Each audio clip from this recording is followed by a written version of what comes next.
You know, I don't think they're watching us, but 3,000 subscribers. You guys, we have 3,000 subscribers. Jim, we have 3,000 subscribers. it's surreal.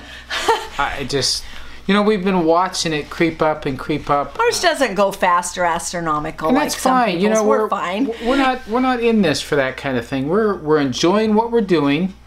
We have a different kind of people who like to follow us. You're a different kind of people. No, these aren't folks who are looking to be people. entertained and for the next exciting thing. They're looking for genuine experiences and information and valuable stuff that we have to give. That's us. We are valuable. Yeah, there we go. When we started this in Oregon, over a year and a half ago, first of all, we had no idea we'd still be going. We didn't understand. You know, we sometimes aren't finishers. We're being pretty good finishers here. Yeah, we're sticking with it.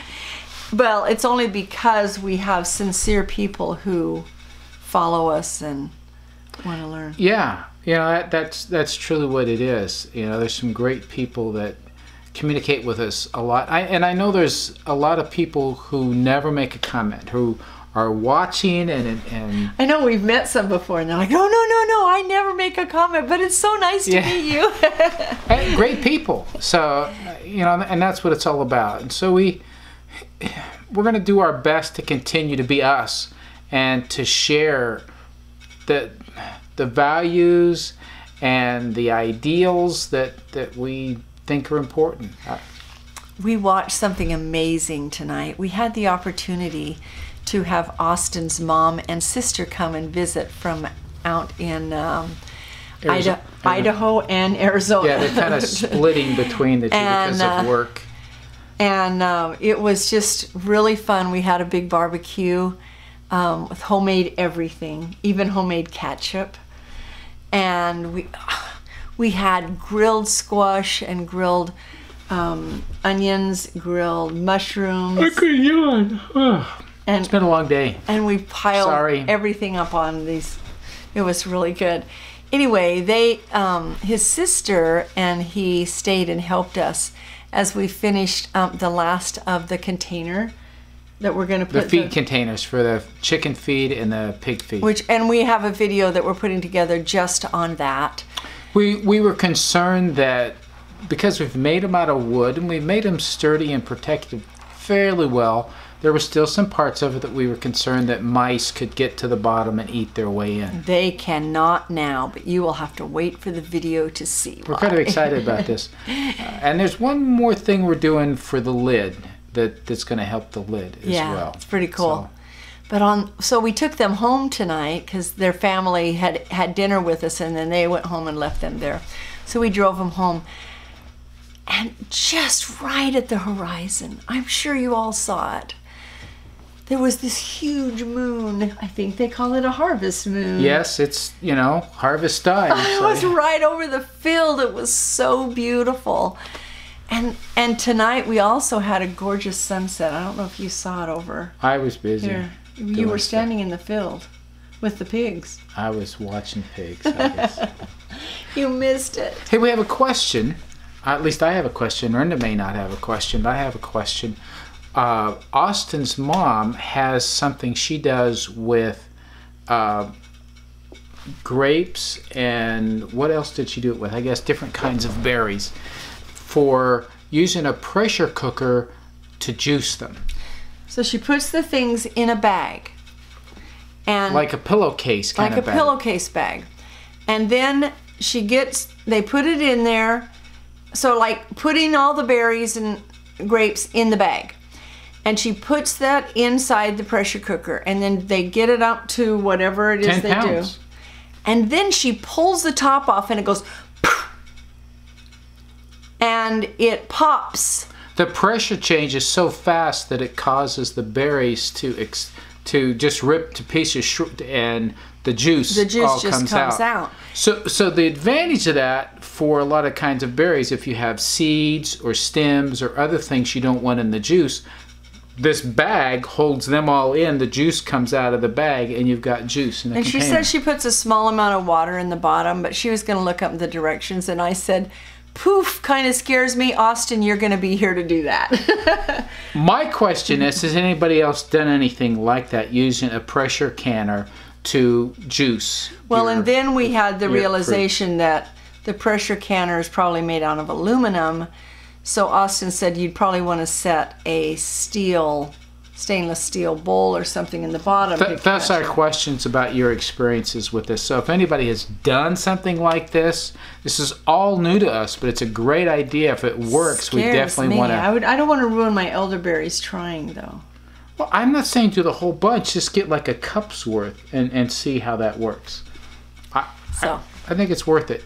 But anyway, if you've done it, share your experiences, your insights, whatever.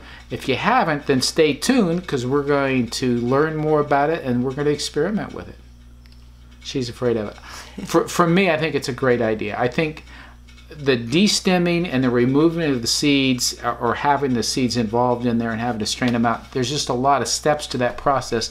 This gets around all of those. It seems like a faster, more effective way to do it. So we'll see. Anyway, share.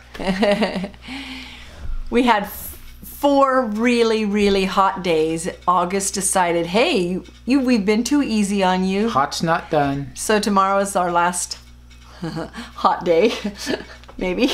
I'm guessing we're going to see some Indian summer on into September, October. Green, you guys, the green we showed you on last week isn't even green compared to what it is now. And even in the pigs' pasture, there is grass this long for them. We're so thrilled. Yeah, we need a cow. As we move into the next paddock, they're going to have even more to eat, which is pretty exciting. We thought they could stay in this one 2 weeks. I think it's going to be more like a week. So we do have an advertisement. We need to start advertising our pigs. Advertisement. As you know, we have 3 pigs. We bought 2. Austin and Sierra bought 1. So it made we have a girl for sale. Yep. And right here, you're gonna see we're selling it for, this is the going rate here in Missouri. It's $2.25 a pound hanging weight. This is going to be after she's finished. This will be like end of December, early January time frame. She will be about right under 200 pounds, I think, of a hanging weight. 250 we're trying to get her to. And then, so that's what the cost for the pig is. Now, if you want to buy her as a sow, it really, that would be different. I don't know. I have to figure that one out, because we put a lot of feed comparable onto prices to us, so yeah. And then, yeah, she's beautiful sow. Just gorgeous. So if you're looking for a red wattle sow, she comes from good parentage. She does. We've seen the mama and the daddy. Pig. You can go see the mama and daddy. They're in Dadeville. And then if you do buy her for being able to process her, then we have it set up to go to the processor January 7th, and you would pay those costs, and it's 55 cents a pound. $30 kill fee, and then 30 cents. 55 cents to process. And then if you want bacon or the curing, that's an additional 75.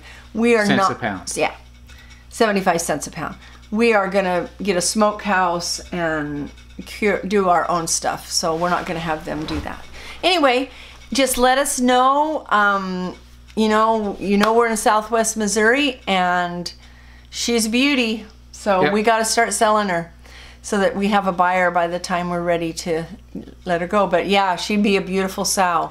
I don't know if you've been listening. We're actually taking delivery tomorrow on the feed that we've been looking for. At Peterson's. We tried to get organic as much as we could, and sourcing exactly what we wanted has been hard. But with Peterson's, we're getting some feed that is... We've said all this. It's not... I'm just repeating. Okay. It's non-GMO feed. For the protein, they're using fish meal instead of soy beans, which... if you don't have a problem with soybeans, it probably doesn't matter to you. For us, it is an issue. And although it's not organic, the people that they source the seeds from that they get are... And the way it's grown. And the way that it's grown. It's a no spray. Yeah, no spray. So it's... just as if it was raised on our farm, but we're not organic. Yeah. So we're fairly confident it's good, clean feed. It's going to be grain. It's whole so that we get to ferment it. Yeah, we're going to be fermenting it. Both for our chickens and our pigs. We're so excited. We'll be filming all this, and it'll all come in one video of how to make the feeders and fill them up. So, you know, if you understand what we're talking about, then you can appreciate how these pigs are going to be finished off, what they're going to be fed. Quite a bit of pasturing going on as well. The rest of their pasture has a lot of good grass growing up with all this rain. So, great combination for them. So, if you're looking for healthy, pastured meat with the supplements being as good as organic, without soy, without GMO, this is going to be it. This is your pig. So we are trying to slow our lives down a little bit, and it's not working. No, it is working. I don't know if we're slowing down. We're just trying to eliminate some of the things that make us crazy. We are, and we're learning how to cope with things a little bit better. We're not taking on new projects. We're just finishing the ones that we're doing as far as animals and stuff. I mean, we would love to have a steer in the field right now eating this beautiful grass in paddocks. Feels like such a waste. It does. It just. But between the money and what we have to do to get ready for it, it's beyond what we can cope with right So now. if anybody would like to trade a pig for a steer, you let us know. Yeah. We'll do trades on that. Ooh, we should put that on Craigslist. Yeah. Yeah. So. And I guess for the folks who are close by, if they need pasture, we could actually do some pasture sharing and come up with an arrangement there, because we have beautiful pasture. I would say a good 8 acres out there that is grass. Yeah. Well, part of it's going to become our garden and our elderberry field, but still. I think in the meantime it can be paddocked off and be a great place to feed. So if you're looking for a place to get grass for your cow, it'd be great. So we realized that this isn't a how to do one. We were going to have the feeder already, but that's one of the things we're doing and calming our life down a little bit. We do want to say how grateful we are to all of you. And somebody made a comment this week that when you become a YouTuber, you don't get to watch YouTube anymore. And that is so true. I sneak 3 or 4 in a day. Occasionally we're able to watch some, very little. And did you say how grateful we were for Austin and his sister, the way they helped us? Oh my goodness. It was amazing. You know, do you know that many hands make light work? Very capable. And so between us and them, what would have taken us probably 4 times as long, it got done very quick because so great. More heads, more decisions, more hands to do it, really helped. If you're our age, and we've said this from the beginning, and it was our plan in the very beginning, if you're our age and you're doing a homestead, you need to have somebody younger that can work for you, with you, that you share things with, that is there with you. Well, it's good for them because it gets them exposure to good food and a good environment situation, and so many want to do that kind of thing, and they just aren't in a position to have the opportunity. And if you can give them the opportunity, they gain big. But by... Even his mom wanted to stay and work on the farm. You know, there is something about it, isn't there? People love it, so it's a great opportunity. So, in fact, we were telling her about our cabins we're going to do, and she says, and you could have people pay to stay and also work on the farm. I'm like, yeah, you're right. That's how it works. But, you know, isn't it true? Great experience for people to be doing the farm type of work and having that exposure, that experience. It's great. So we're looking forward to doing that more in the future. We have our Mornings Begin with Breakfast book that's available, and we have our 12 Days to Heartiness that's available up here. So have a wonderful, wonderful week, and we will see you in our live on Thursday. Bye. Till then.